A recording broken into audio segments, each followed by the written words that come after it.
Aku hanya bangku tua di pinggir aman kota. Catku mengelupas, kakiku berderit, dan aku sudah terlalu lama diam untuk dihitung usiaku. Tapi jangan salah, aku saksi hidup. Setiap hari, rakyat duduk di atasku dan menitipkan cerita.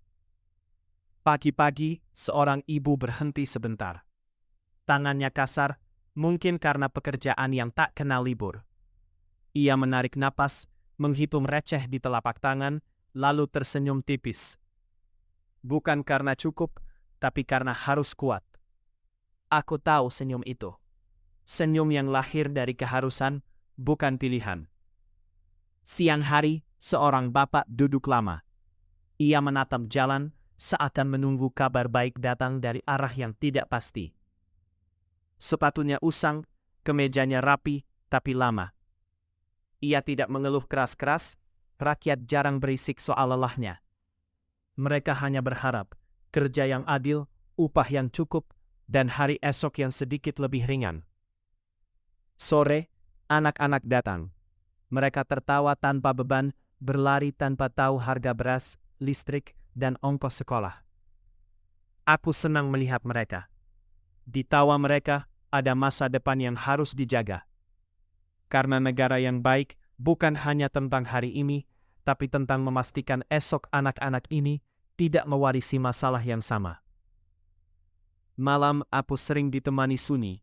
Kadang seorang pemuda duduk, menatap layar ponsel, membaca kabar yang saling bertabrakan. Ia bingung, siapa yang harus dipercaya? Aku ingin berkata padanya, kebenaran sering sederhana, tapi jalannya berliku. Dengarkan yang berpihak pada hidupmu, bukan yang membuatmu saling membenci. Aku bangku tua, tak punya kuasa. Tapi dari tempatku, aku belajar satu hal. Rakyat tidak minta muluk-muluk. Mereka tidak menuntut kemewahan, mereka hanya ingin adil. Adil dalam kesempatan, adil dalam hukum, adil dalam pelayanan. Mereka ingin bekerja tanpa takut, berbicara tanpa cemas, dan pulang dengan rasa aman. Rakyat juga tahu, membangun itu tidak instan, tapi mereka berharap prosesnya jujur. Bahwa kebijakan dibuat untuk manusia, bukan sekadar angka. Bahwa suara kecil tidak dipenggelamkan oleh gema yang besar. Bahwa kritik dipelik sebagai peringatan, bukan dimusuhi sebagai ancaman. Aku sering mendengar kalimat sederhana. Yang penting tenang, bisa makan, anak sekolah.